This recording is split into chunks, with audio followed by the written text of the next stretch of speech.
बच्चों, आज मैं फिर वेलकम कर रहा हूँ आपका हमारे इनऑर्गेनिक केमिस्ट्री के लेक्चर में। और आपको पता है कि हम रोज़ इम्पॉर्टेंट क्वेश्चन कर रहे हैं बेटा। तो आज मैं आपको करवाने वाला हूँ कांटेक्ट प्रोसेस। कांटेक्ट प्रोसेस वो प्रोसेस होता है जिसके अंदर हम सल्फ्यूरिक एसिड बनाते हैं। सो बेटा, मैंने आपको हैबर प्रोसेस करवा दिया। हैबर प्रोसेस में हम लोगों ने अमोनिया बनाई थी। फिर मैंने आपको ओस्टवाल प्रोसेस करवाया। ओस्टवाल प्रोसेस में मैंने आपको करवाया था नाइट्रिक एसिड की प्रिपरेशन HNO3। सो आज मैं आपको करवाने वाला हूँ contact process. So contact process is very important. तो पहले याद रखना, हैबर प्रोसेस के लिए अमोनिया बनती है हैबर प्रोसेस से, ओस्टवाल प्रोसेस से बनता है नाइट्रिक एसिड, और कांटेक्ट प्रोसेस से बनता है सल्फ्यूरिक एसिड। तो इसको अलग अलग स्टेप्स में बनाते हैं। तो बेटा ये यूजुअली ना 4 स्टेप में बनता है। तो हेडिंग डाल दें जल्दी से, कांटेक्ट प्रोसेस। कांटेक्ट प्रोसेस किसकी प्रिपरेशन है? सल्फ्यूरिक एसिड की। तो इसके स्टेप में तो सबसे पहला स्टेप है बच्चों preparation of sulphur dioxide gas. Sulphur dioxide को कैसे बनाते हैं हम जी बर्निंग सल्फर और रॉटनिंग आयरन पायराइट को हीट करते हैं एक दूसरे के साथ एयर की एक्सेस में। जब हम एयर की एक्सेस में सल्फर और आयरन पायराइट को हीट करते हैं तो सल्फर डाइऑक्साइड बनती है। तो सल्फर प्लस O2 क्या बनाएगा? SO2। और आप ले लो 4 FeS2 ले लो, यानी सल्फर पायराइड जिसको बोलते हैं, प्लस 11 O2 यानी हमारे पास कितने ऑक्सीजन हो गए? 22। जब इनको आपस में रिएक्ट करोगे 2 Fe2 O3 निकल जाएगा, साथ में 8 SO2 के मॉलिक्यूल बन गए। तो पहला प्रोसेस क्या हुआ? हमने सल्फर डाइऑक्साइड बना लिया। समझ आ गया? यहाँ तक समझ आ गया ना? अब सेकंड प्रोसेस में हमने सल्फर डाइऑक्साइड से सल्फर ट्राइऑक्साइड बनानी, यानी oxidation of sulphur dioxide to sulphur trioxide. So कैसे बनाना है? 2 मॉलिक्यूल ले लो जी सल्फर डाइऑक्साइड के, उसके अंदर आप प्लस कर दो O2, और ये रिवर्सिबल प्रोसेस है। यहाँ पे V2O5 नाम का अपने कैटलिस्ट लेना है। सो कितना आसान है, 2 सल्फर, 1 सल्फर और डाल दोगे, बीच में ऑक्सीजन और डाल दोगे, 2 तो बन जाएगा 2 मॉलिक्यूल्स ऑफ SO3। समझ लगा? तो बैलेंस करना तो आपको मैंने +1 में सिखाया हुआ है।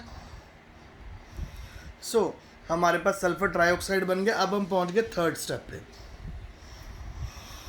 थर्ड स्टेप में conversion of SO3 to oleum. तो सल्फर ट्राइऑक्साइड को जब हम सल्फ्यूरिक एसिड के अंदर घोलते हैं, डिसॉल्व करते हैं, सल्फर ट्राइऑक्साइड को सल्फ्यूरिक एसिड में जब डिसॉल्व करते हैं तो ओलियम बनता है। तो हमारे पास सल्फर ट्राइऑक्साइड लेना है, H2SO4 डालना है, और अब आप नोटिस करो सिर्फ H2 बाहर लगा देना। कितने सल्फर हो जाएंगे? 2 H2S2, ऑक्सीजन 3 यहाँ पे, 4 वहाँ, 4 और 3 जमा हो के 7 हो गया।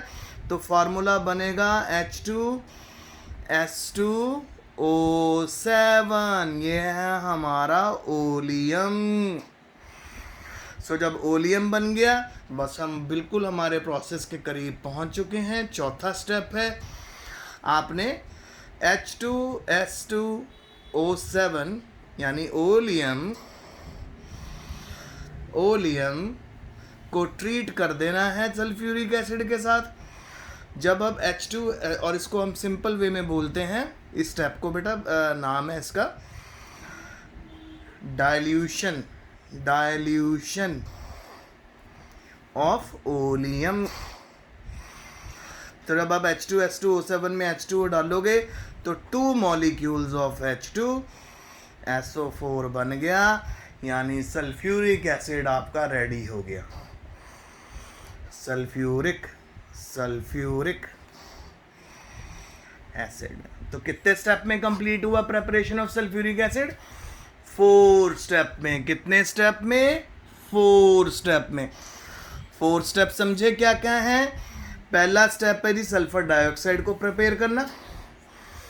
सल्फर डाइऑक्साइड प्रिपेयर कर दिया, सल्फर और ऑक्सीजन को प्लस करो, सल्फर डाइऑक्साइड बन गया। दूसरा स्टेप है जी सल्फर डाइऑक्साइड की ऑक्सीडेशन। ऑक्सीडेशन करनी सल्फर डाइऑक्साइड की। जो सल्फर डाइऑक्साइड की ऑक्सीडेशन करोगे ऑक्सीजन के साथ बन जाएगा सल्फर ट्राइऑक्साइड।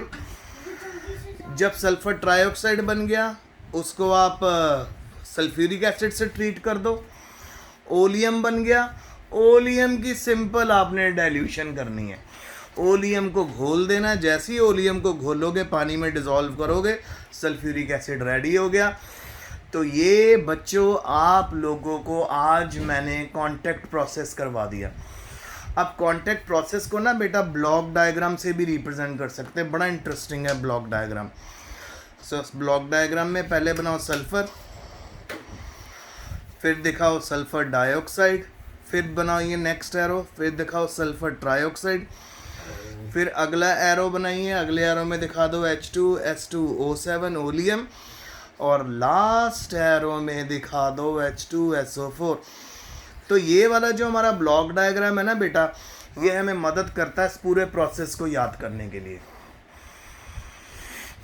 बहुत सिंपल है। सल्फर से सल्फर डाइऑक्साइड, सल्फर डाइऑक्साइड से सल्फर ट्राइऑक्साइड, सल्फर ट्राइऑक्साइड से ओलियम, और ओलियम को जब वाटर में डिसॉल्व कर दिया तो बन जाएगा हमारा सल्फ्यूरिक एसिड। क्लियर हो गया? अब क्वेश्चन आगे चलता है। क्वेश्चन में आपको पूछा हुआ कि अगर हम H2SO4 को कैल्शियम फ्लोराइड में डालें तो क्या बनेगा। तो सबसे पहला स्टेप क्या है, आपने H2SO4 को ऐड करना है, is added to calcium fluoride.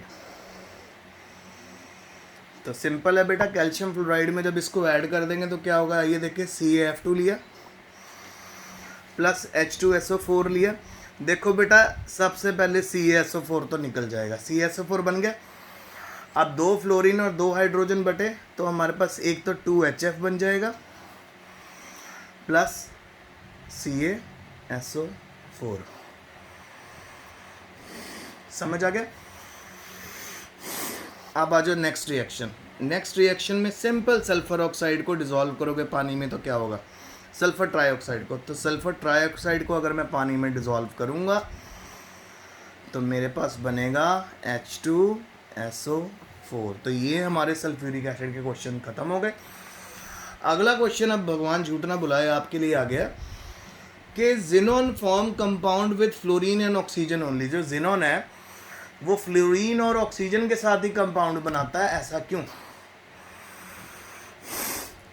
ऐसा क्यों कंपाउंड बनाता है? जिनोन फ्लोरीन और ऑक्सीजन के साथ कंपाउंड क्यों बनाता है? उसके पीछे रीज़न है। सबसे पहले आप नोबल गैसेस को अरेंज करो मेरे साथ ग्रुप में। तो ग्रुप 18 अगर मैं अरेंज करूं, सबसे पहले होगा हीलियम, फिर नियॉन, फिर उसके बाद आर्गन, फिर उसके बाद क्रिप्टॉन, फिर उसके बाद जीनॉन, और फिर उसके बाद रेडॉन।